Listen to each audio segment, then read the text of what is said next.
What's doing, everybody? Welcome to First Class Fatherhood. I'm Alec Lace, and before I hit you with today's interview, make sure you subscribe to my YouTube channel and hit the link in the description so you can listen to all of the interviews I've done with so many tremendous dads, including Dana White, Deion Sanders, Tony Hawk, and so many others. Now let's get going with today's interview. Joining me now, First Class Father, Ryan Stewman. Welcome to First Class Fatherhood. I'm honored to be here, Alec. I appreciate you having me on, my man. Yeah, very cool. Let's start right here. How many kids do you have, and how old are they? I have 3 boys, and they are 2, 7, and 8. It's a very busy house. My poor wife, she's the only woman in the spot, man. Yeah, I have 3 boys myself, and then we got our girl on the 4th try. So if we didn't get her on 4, we'd have 5 by now, but we got her. What type of sports or activities are the boys into? So my oldest is he's old enough now to where he's playing flag football. He played soccer prior to that. My middle kid that's 7 is playing soccer and baseball right now, and the youngin is just now in soccer skills class. So he's not really playing competitively. Obviously, he's only 2, but he's going once a week, and they're doing dribbling skills and things like that with him. Yeah, awesome. Do you get involved with coaching with the kids at all, or you step away from that and enjoy it more from the side? I enjoy it more from the side because of my schedule. It's hard for me to make a commitment to be here because I travel a lot for work and everything else. So I don't have the ability to make the commitment it would take to be a coach. But I make a good yeller from the sideline. You know, I'm that guy. You know what? On that, Ryan, if you could, please just take a minute here to hit my listeners with a little bit about your background and what you do. Well, I'm an entrepreneur, and actually right now I have a best-selling book on Amazon in the child development section. So, teaching kids how to focus and get over ADD and stuff like that. But, my life is the exact opposite of my kids' life. I grew up, and my goal with my kids is to be the dad I never had. My dad left home when I was about 5 years old, and I've seen him maybe 2 or 3 times since then. I was adopted by my stepdad, but he was a very abusive person, man, so I had to endure a lot of stuff. Dropped out of school early, ran the streets, went to prison, man. I lived a really rough life up until I was about 29 years old. And 31, my wife became pregnant with my oldest son. And I made a decision at that time. It's like, you know what? I'm going to give one kid, I'm going to give him everything that I didn't have. I'm going to be a good dad. I'm going to show up for him, show him unconditional love. And I'm going to create and I was already pretty successful in business, but I'm going to create a lifestyle like nothing I ever had. Like my kids' biggest problems right now are, is dad going to show up or mom going to show up to school in a Lamborghini, Rolls Royce, McLaren? These are things that I didn't even have like the ability to afford Hot Wheels of when I was a kid, And again, it's not about material things, but just like I said, just showing up in their lives in the way that nobody ever showed up in mine. The closest thing that I've got to a father figure in my life is my pastor in all reality. Yeah, that's good stuff, Ryan. I speak about the fatherless crisis we have going on in our country quite a bit here on the show. It's one of the things I focus on. And we have way too many kids that are growing up without a dad in their life. And just like you said, I mean, it does have that tendency to lead them down the wrong path when they don't have that father influence. And like you, I mean, I'm a recovering alcoholic and an addict. I mean, I've been locked up myself. And, a lot of people will ask me what has been the turnaround. So what has it been for you? What was there any kind of marquee moment that kind of made you make the switch in your head to start going from that negative thinking to a positive thinking? Yeah, I'll never forget when I've been to prison twice, unfortunately, and the second time was for a crime I didn't commit, but since I already had a previous crime, it was easy for them to pin it on me. You know how that stuff works, and you're guilty until proven innocent, and if you don't have a bunch of money, you're guilty, But the first time that I got out, I swore that I would never, commit another crime. I would never break the law. I was going to be a law-abiding citizen, go to church and everything else. And honestly, I did all those things and somehow still wound up going back. And when I got in there, I started thinking like one of these days, I was fortunate to where I didn't have any kids before I had to go away, right? So they didn't have to come visit me in prison, thank God, and all that other stuff. But it was one of those things where, when I went to prison the second time, it's like one day I'm going to be a father, and I got to go so far to the extreme of being a law-abiding citizen to where nothing ever gets interrupted or intervened in the relationship way before I had kids. And, I don't know too many people that have had kids at the right time. When I was just starting out in my entrepreneurial journey and starting my first business, my wife became pregnant with our oldest son. And it put a massive amount of pressure on us, and put a massive amount of pressure on us financially. I didn't have insurance. I had to go sell cars to get a job that I had insurance, because you couldn't. Here in Texas where I live, you have one choice: Blue Cross Blue Shield. And if you're already pregnant or whatever, they ain't fixing to insure you. It doesn't matter what you want to pay them, And so I had to go get like basically a corporate job and everything else. So I made some pretty big sacrifices for those guys, and have set back everything. But, I made the decision in 2002 not to get in trouble again. And somehow I still wound up in trouble, Yeah, that's good stuff, Ryan. And you know what? I've had a lot of different high-powered entrepreneurs on the show. I've had Jordan Belfort, Grant Cardone, Ed Milet, all these guys on, and they make it seem. I mean, now listen, we're living in this social media age where we see these guys on their Instagrams living this lifestyle, and a lot of the dads that'll contact me, they're living jobs they're working jobs that they hate, and they would love to transfer over into that lifestyle of owning their own business. So, what kind of advice do you have for the dad out there who's stuck in a job he hates and he's afraid to make that switch because it might do some damage to his family? Yeah, here's the scariest thing in the world for most people, and I have a lot of experience with this, so it's actually something that I can speak pretty well on. We all know what our calling is, right? For me, forever, I was chasing a bag. I was a mortgage guy, and I was very successful when the rest of the world was falling apart in the mortgage industry. I was climbing the ranks. And because of my felonies, when Dodd-Frank happened, they took my license away, or they didn't take it away, but licenses went from being state regulated to federally regulated. I was a federal criminal, so still on federal probation, so I didn't get that license. So I was like forced out of a job. Most people are never forced out of a job, so they get into a comfortable situation to where they're living maybe beyond their means or right at their means, and it makes it impossible for them to go a month or two without a paycheck. One of the best things that I ever made the decision, and it's never too late to make this decision for people listening, is I always live way below my means. Even today, I live on probably 10% of my income. And that's a lot easier to do these days. I get it. I'm a multimillionaire now, so it's a lot easier to do that. But even when I was making $250,000, $300,000 a year back in 2008, 2009, I lived in a $115,000 house that cost $600 a month that I owned. I drove a car that cost $400 a month on a lease payment. Like, I was never that person that, it was living on the level that I was actually earning on. So, for some of you, you're already so far in debt and you're already so far behind the curve that you can't see the outcome. But, there's guys like Dave Ramsey and stuff like that teach you how to eliminate debt. There's John Comunas turning debt into wealth programs that you can get involved in that are cheap. You can go watch the YouTube videos and stuff like that to learn how to consolidate things. And the thing is, when you do consolidate your debt, if you're one of the people that's stuck in a job that you hate and you got a lot of debt, when you do consolidate it, don't go stack up more. Live below your means. Stop eating steak dinner. Stop going out to the bar. Like, all these little things start to add up. But fortunately / unfortunately for me, I was in a situation where I didn't have any choice. And I thought, okay, well, I was a banker. I knew money, so I'm going to teach people how to make money. But as I've grown through this, I realized that was never my calling. And so I kept hitting what I call the force of average. I'd have a great month and make a bunch of money, followed by a low where I didn't close anything at all and I'm starving to death. I had my first kid with an ex-wife and started my own business, and then things fell apart, because starting your own business it's like having a kid. You're having your first kid. You don't know what's going on until you find out the hard way from experience, right? So we end up getting a divorce. So now I'm divorced. Now I got a kid. And I have this new industry that I'm trying to go into, because I was one of the pioneers in social media way back in the day. I started this stuff in 2011, way before it was popular like it is today. But my advice is twofold.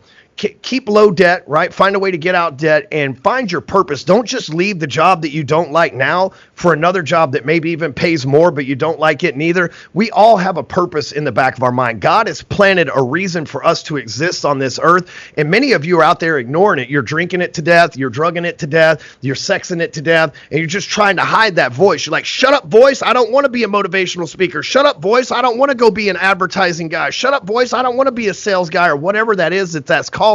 But I can tell you from firsthand experience is when I started listening to the voice in the back of my head and finding the purpose that it was telling me in the back of my head all along. That's when things really took off for me. When I realized that my calling wasn't to be a sales trainer, it was to be a world changer. And I realized this in 2005, and it took me 11 freaking years before I even started to entertain that was even possible. And now I think how much further ahead I would be had I started this process 11 years ago when it was first implanted in me. So you know what you're supposed to do. You know that you've got a calling. You know that there's something that you're passionate about and you have a purpose.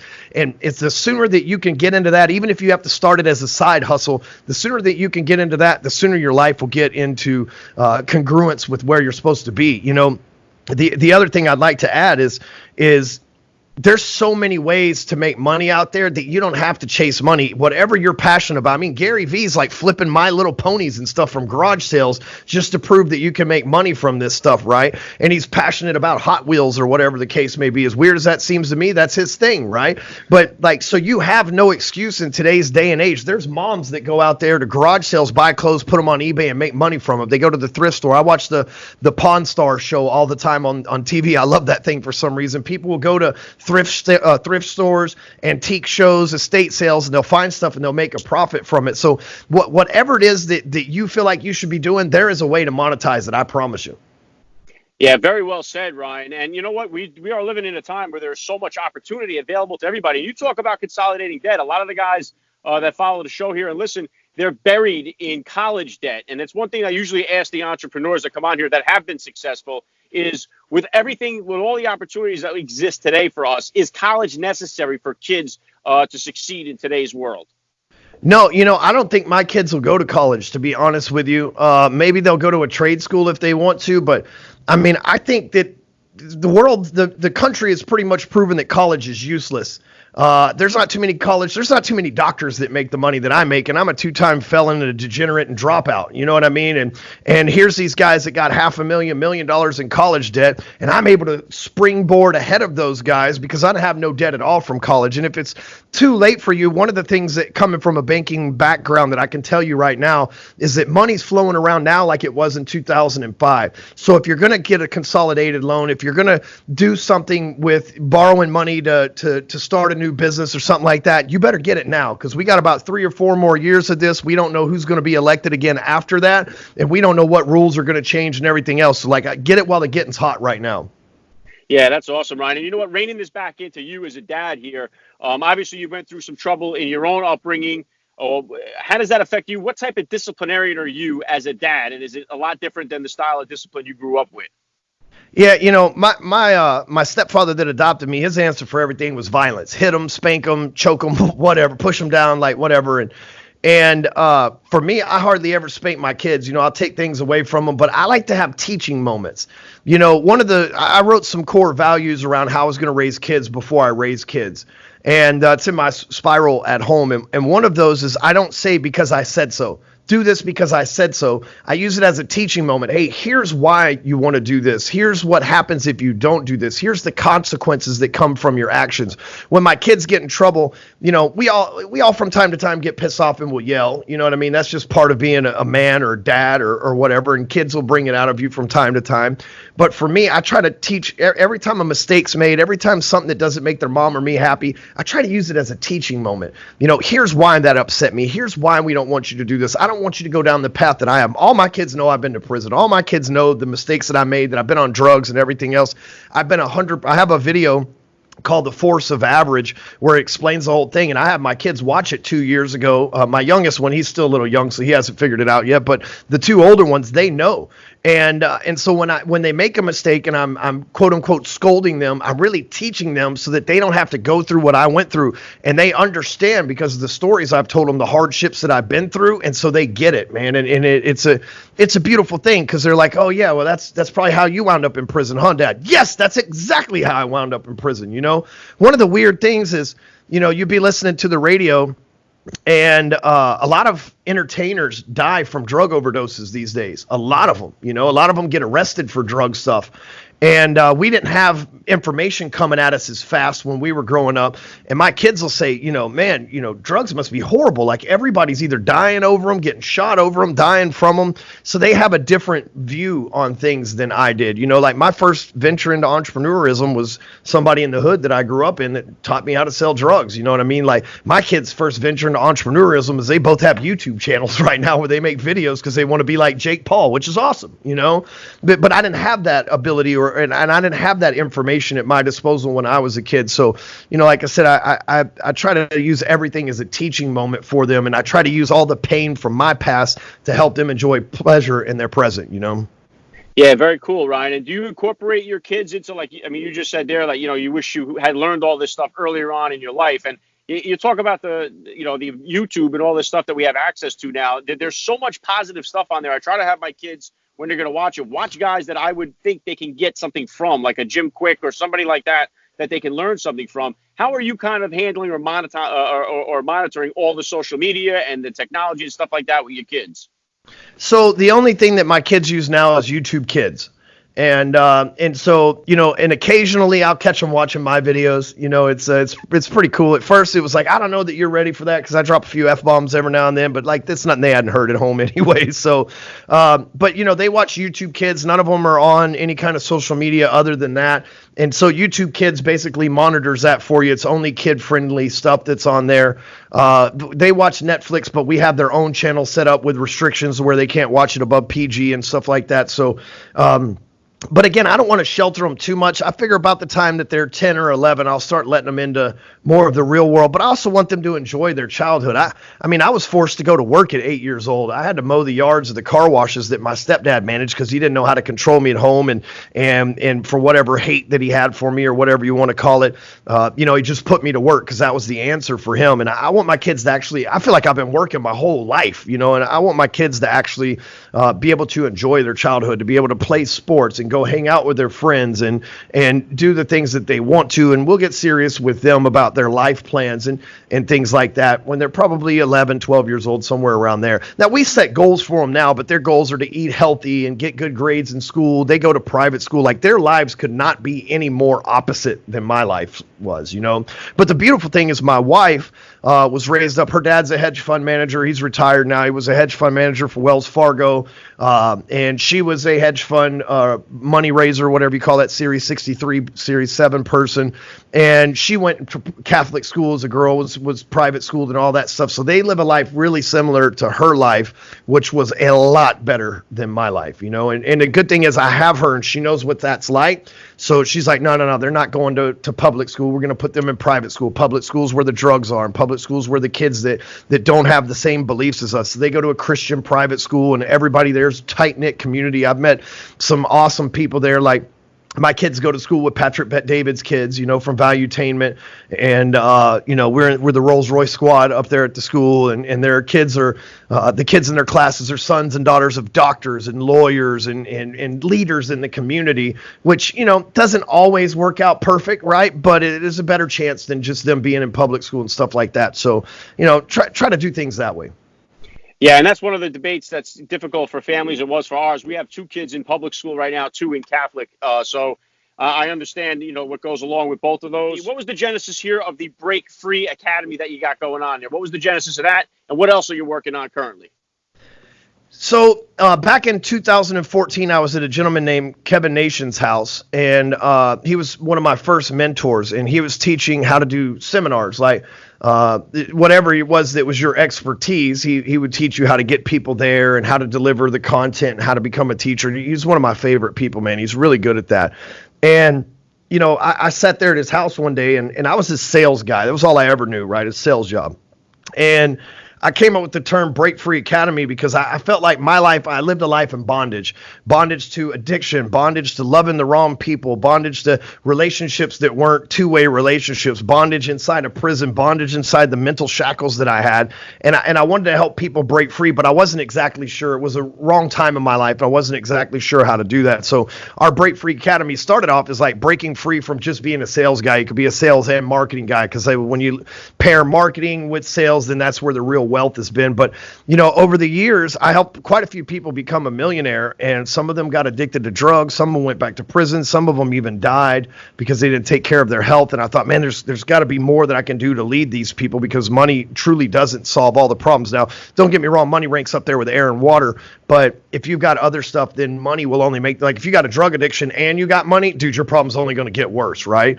And so now it's morphed into the BreakFree Academy is the name of our company. Our program is called Apex. And what we do is we help people live by something we call the G code, which is the code to being great in your life. We help people have a grateful mindset. People work on their genetics, which diet and exercise. People work on their grind, which is their job, which is their companies they run, work for, their employees and their customers, right? And then the group of people that you're surrounded with, which is your mentors, your kids, your spouse, your friends, right? And so we teach people how to go, like, I know Cardone, which you mentioned, is like the 10X guy. You got to 10X your goal. I'm the exact opposite of him. I believe that you need to 0.1X your goal. You need to figure out that goal into a daily basis, because if you're trying to make $1 million and you never made $1 million, $10 million is just going to seem unfeasible, and you're only going to be more disappointed when you don't make it. What I teach people is, if you want to make $1 million, focus on making $2,800 a day.